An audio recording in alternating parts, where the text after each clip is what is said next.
Hello, my name is Susan and we're here for another episode of Crafting at Home from Aram Public Library. Today we are going to be making votive holders, and these are made out of, believe it or not, clothespins and a votive holder and some paper flowers and ribbon.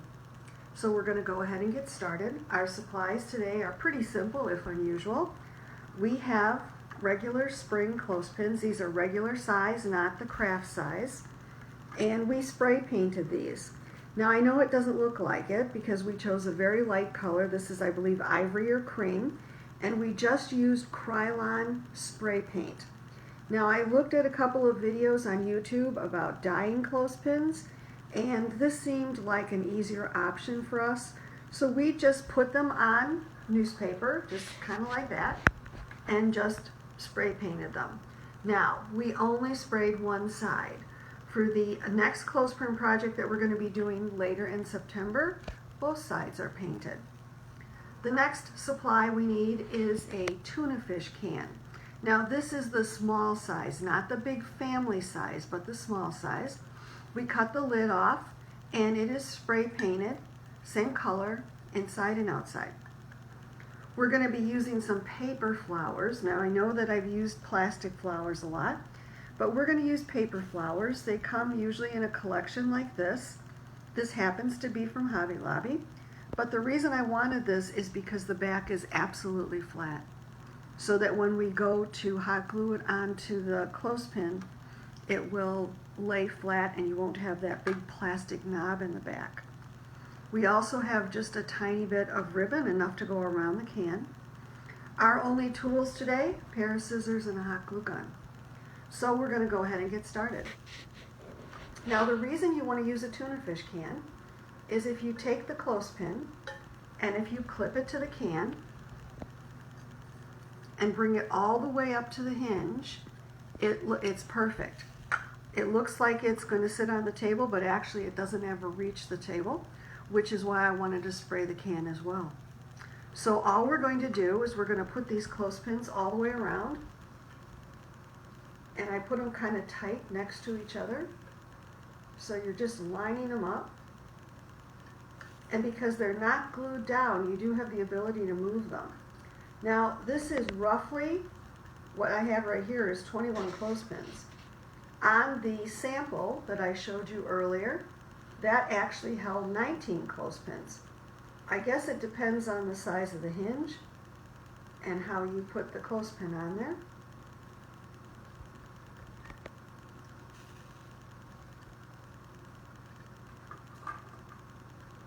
Because they're not glued down, at least I didn't glue them down, you do have the ability, if you find out that you have one that you put on there a little crooked, you have the ability to take it off and move it. Now I chose the ivory or cream color because I wanted the candle to reflect out as much as possible. By the way, the sample that I showed you, this one has a real candle in it, and you know I don't generally use real candles, but I thought these would be nice for out on the deck, and a real candle sometimes helps with insect control. The second one that I'm going to show you, I'm going to use the battery candle, the little ones, just to show you that the light still projects through.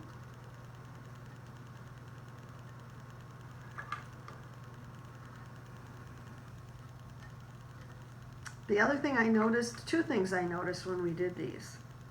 As I said before, we only painted one side of the clothespin, and you do see the imperfections on the other side because the votive holder doesn't fill the whole inside of the can. So on our next project, we will we'll paint both sides. All right, I have a little bit of extra space here, so I'm going to have to move a couple over.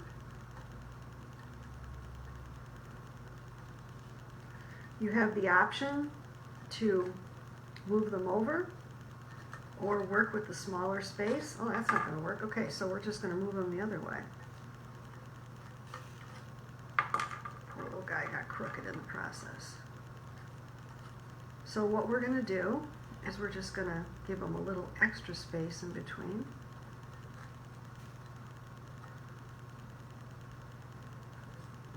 So I guess for me the magic number is 19. We ended up with 19 clothespins around the can. Just going to make sure it's flat. So I'm going to decorate this one a little bit differently. And so I have a piece of ribbon, and it's just large enough to go around the can. But what I am going to do is I'm going to trim the edges just kind of on an angle, so that when you hot glue them down, you don't have all that extra fabric. I'm trimming it on both edges.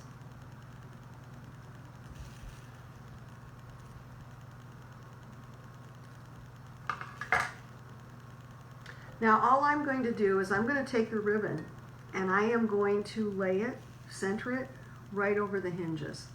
The only place I'm going to glue it down is where the ribbon starts and where the ribbon ends. So I'm just going to put a little hot glue here.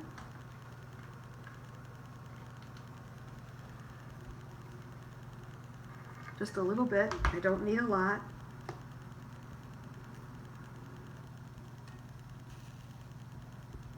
And I'm just going to glue that down. Oh, hot glue. There we go. Give it a minute to set up.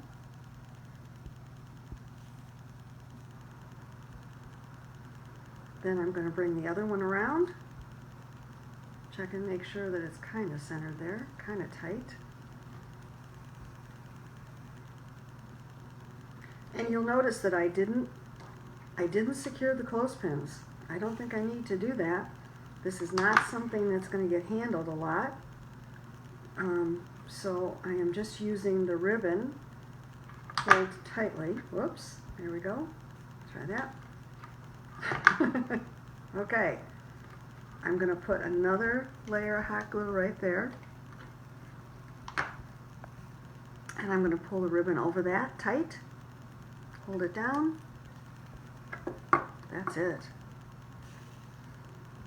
Now, you can use any kind of ribbon that you wanted. I did the first one with a burlap ribbon and some sunflowers. And again, those are paper flowers purchased at Hobby Lobby in the paper studio. This one is some gold ribbon. Kind of looks like a mesh. And I'm going to put these 3 paper flowers on top of that. So I'm going to go back to the same area where I glued the ribbon down. I'm going to use my scissors to hold it for me. There we go, maybe. All right, we'll put this here. That is, by the way, this time we're using a battery. All right, so we're going to glue down some leaves. And again, these are all paper, so they'll go nice and flat. Not going to take a whole lot of glue.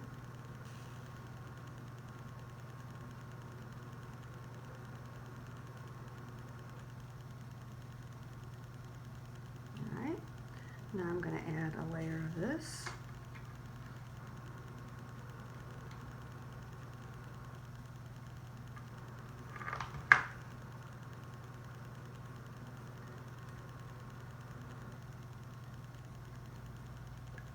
I'm just adding that. I don't know, later on I may end up having to glue those down, not sure. Now I'm going to take this lovely paper flower and I'm going to glue it on top. Look at how flat the back is compared to the back of a fabric flower.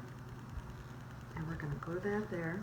This time I'm going to put the glue on here and I'm going to add a fair amount, because not only is it going to hold the flower down, but it's going to help hold down the items that are already on the can. And I'm going to put that there, and I'm going to hold it in place. Give it a minute to set up.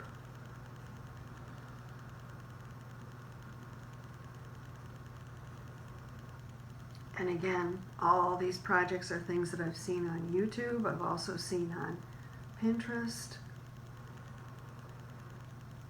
There we go. I think I kind of like this sticking out. It adds a little bit of texture to it. So now I'm going to drop this in. This time we're using the battery candle. I'm going to put that right there. Do I have that centered? Yeah. Okay. So, votive holders made from clothespins, painted clothespins, little bit of ribbon, some paper flowers. This one's holding a real candle. This one's holding the battery candle. Nice and easy, approximately 20 clothespins each. So if you look at these two projects, that's half a package of clothespins that you can get at Dollar Tree, you can get at Walmart. Nice little project for out on the deck. Enjoy.